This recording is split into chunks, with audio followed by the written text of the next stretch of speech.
Hi, welcome back to Whiteboard Wednesday from Domino Letting. I hope you're starting to get a feel from these clips that what we're encouraging our clients to do is to treat their property purchase like a business rather than a short-term interest or a hobby.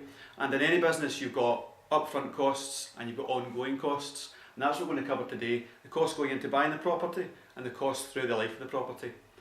First one to consider, a fairly substantial one, is that when you're negotiating your mortgage with your lender, they're likely to want a set-up fee for that, so make sure you've got that considered.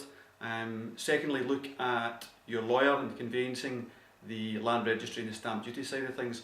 Your lawyer will normally do all three of those for you, but they'll be billed to the lawyer.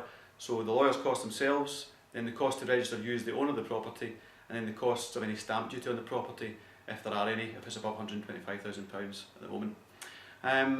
Also on that side of things, furnishing the property is very, very important. We find that the finish of the property almost dictates the quality of the tenancy ongoing, so you're always looking to finish very well, and it doesn't necessarily have to cost the earth, but you do want to have good quality furniture in there if it's a furnished property. Lastly, on the upfront costs, if you're asking a company such as Domino Letting to source and negotiate the property for you, there's cost to be considered there, but bear in mind that given our experience in that area, we might be able to negotiate below what you might achieve yourself, and thus it's almost as if our costs are for free.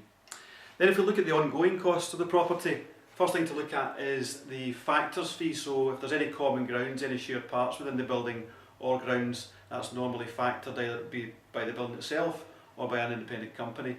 So look at those costs ongoing. Then your insurance, be it building insurance or landlord insurance, you want to make sure you've got that covered.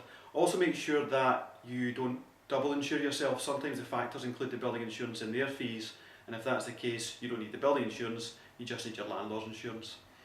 We recommend for all properties, particularly those that can be older and from your home report if it's flagging up any maintenances, but normally between 5 and 10% of the annual rental should be kept aside for any maintenance costs. That means you're not going to get any surprises year on year. And lastly to consider is the management fees if you are asking a letting agent to manage the property, both in terms of getting tenants, collecting rent and managing the life cycle of the property. Consider that too. One thing to point out is that our third guarantee for landlords is that we hold ourselves to a very strict service level agreement, and if we fall short of that, we manage the following month for free, so your management's always guaranteed every single month. That's us for today. Look forward to seeing you next week. Thank you.